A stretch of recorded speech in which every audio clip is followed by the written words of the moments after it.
Hi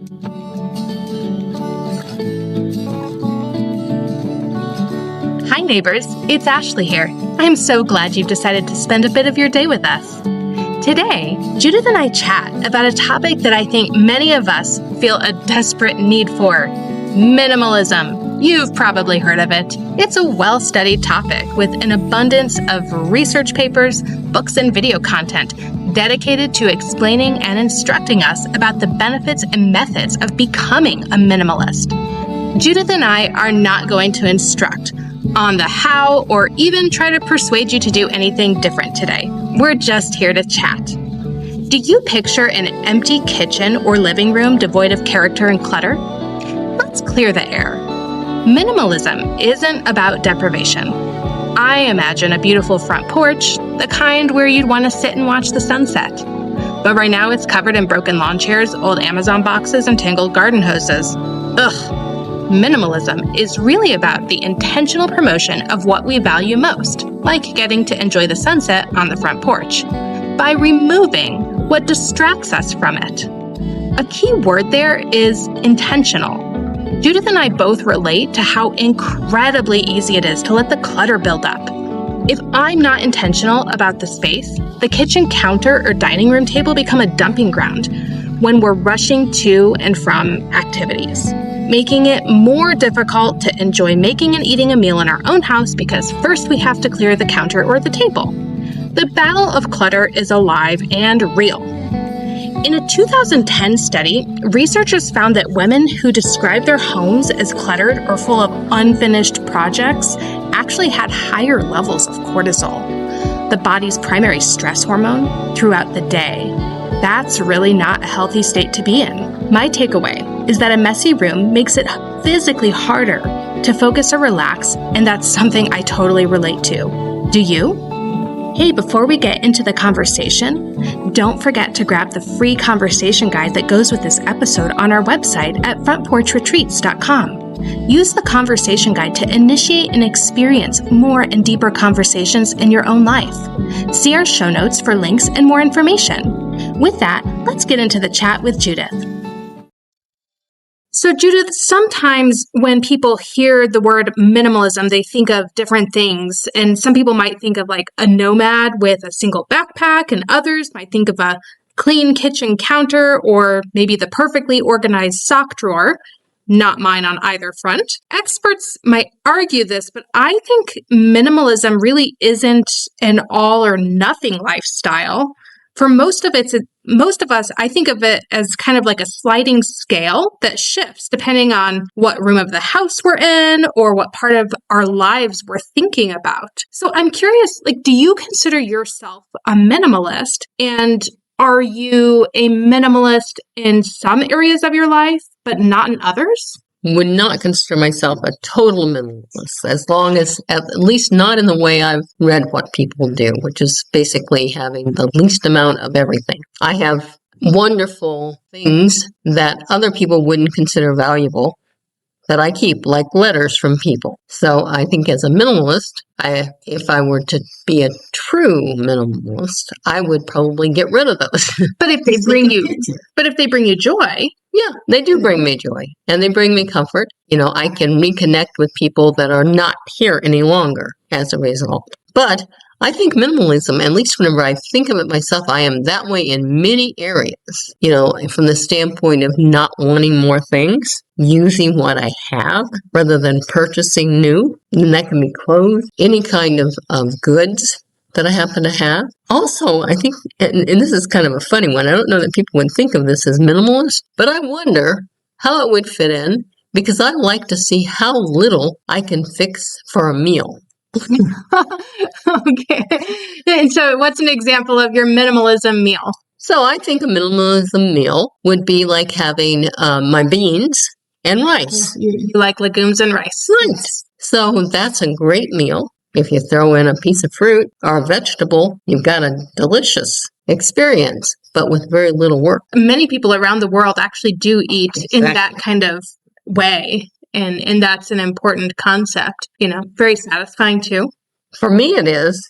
I don't know if it would be for everybody else, but for me it is. I love that.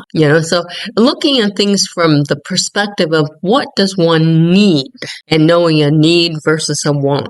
Well, is there an aspect of it, though, that is, what brings me joy? Because when I've read about minimalism and, those concepts, there is, part of it is it's not wrong to own things that you find beautiful, that you find inspiring, and that genuinely bring you joy. And that could be things like a painting or, in my house, I have 50 plants. I love my plants. I'm always, trying to grow new plants. That's just something I enjoy, seeing plants come to life. I might talk to them. So I don't know, I'm curious, what's your perspective on that? Are there things in your life that maybe are not I'm not going to die tomorrow if I don't have another plant, but are there things in your life that you have that just bring you joy? I think that would be more people for me. I find myself less connected to things. And as you know, I do like plants as well, but I don't necessarily like more plants. I like taking plants that other people would discard and bringing them back to life. You're a rehabilitator. I'm a rehabilitator. But people, I guess if I were going to say I collect people, I find a great deal of joy in really having the time to connect with people. Do you think that when you think of minimalism, how does that apply to your relationships with people? Well, if I have more time available, so I'm not taking care of all the things, instead, then I have the time to devote to sharing experiences or discussions or texts with other people. Whenever I think about not having things, I think about getting time back in return for that's the exchange for me. Which is interesting. Yeah, I really like that. And, I certainly appreciate some things. I do appreciate my plants. Let's be real. I love my plants. I, appreciate having things in my home. One thing I think of, when I think of minimalism, I have a lot of seating in my home. Right now, we're actually not sitting on the front porch because as we record this, it's kind of chilly. But, we're sitting at my kitchen table and I have all the leaves in my kitchen table. So it's really long right now. I had some guests over recently, so that's why I have so many leaves. But I have a lot of seats and really, I don't use all of these, but I'm really grateful to have the capacity for when I need it. But I look around at, my home and I think I'm not a minimalist. That's just the truth. I think there's some aspiration in my mind. There are definitely things that I'd aspire to. But when I look around, truly, I'm not a minimalist, because I look at, my home and I have more than enough. And my focus needs to be on shedding some of it. So I have definitely not attained minimalism status yet. No, I'm confident we need one. And it's hard to let go of things, especially what I find is it's hard to let go of mementos. Yes. Whether it's a kindergartner's first note to you or a Christmas card from someone that you cared about or a teddy bear from way back. Yes. Or baby blankets. There's no I have some of those too. Yep. So how do you reallocate them or position them for the next generation or provide a new home? And that's tough because, again, the memories are there and they do bring pleasure. I was thinking about our microwaves. So here's the deal. We both have microwaves that are kind of installed into one of our cabinets, but we also both have countertop microwaves. Mine is currently on loan out to my daughter, but you have both your microwaves in your kitchen right now. So I'm curious, I love microwaves. I love when I didn't loan mine out to my daughter, it was sitting on my counter. So I had two, and I kid you not, we totally use two microwaves. I know you do at your house too, but I'm curious, it's easy to declutter. You could in theory be oh, well, I could clear up some counter space by removing this microwave. You could declutter and remove that microwave. And I know there have been times that you have put that microwave in the basement, because you really just didn't need to have another one. But sometimes, like keeping those extras isn't really about clutter. It's almost about like having a safety net. Critics sometimes, say that minimalism is like a luxury of the rich, because they can afford to replace things that they get rid of. Mm-hmm. I'm curious, like, how do you reconcile that in your mind? Like, because I know we both have, like, we've definitely kept extra things in our homes that maybe we're not actively using, whether it's like that old air mattress that, maybe it only gets used 2 or 3 times a year, but boy, it's really useful when, you need it. Like, how do you think about that? Again, because you're looking for convenience whenever people come. Again, it's about people, gatherings, which to me, gatherings are more important than objects. So if the object supports the gathering, which is typically what it does, then it's not something that needs to be gotten rid of because it makes the experience better for the group. Mm-hmm. That's my logic. Yeah, I like that mindset. I think that's an interesting thing because like I look around and there are a lot of things in both of our homes that, just don't get used a lot, or we're saving them for a future that, we can imagine. But I do think that's a good point that a lot of those things are about if we keep them, we think we are going to use them in a future people gathering type of setting. Right. That really is, the intention behind, things that we keep. Although I will say, I think we both have a pretty big collection of mugs. But we've given some away too. We have, yes. And I've acquired some new ones too. I haven't. I didn't get any new ones because I do. Do you want some of mine? I've got them downstairs. I do still, in my future, see an opportunity for all of them to be used if things come about the way that I hope they do. Mm-hmm. The other thing that I find interesting is that oftentimes it will make a difference for someone else. It's something that you've got in reserve. You don't need it, so you loan it. Oh, yeah, totally. Loaning it to people, I think, again, I could see an opportunity, again, in a future life, if you have a community, that instead of having everyone having to have an extra of anything, you have a community group that when you need it, you use it.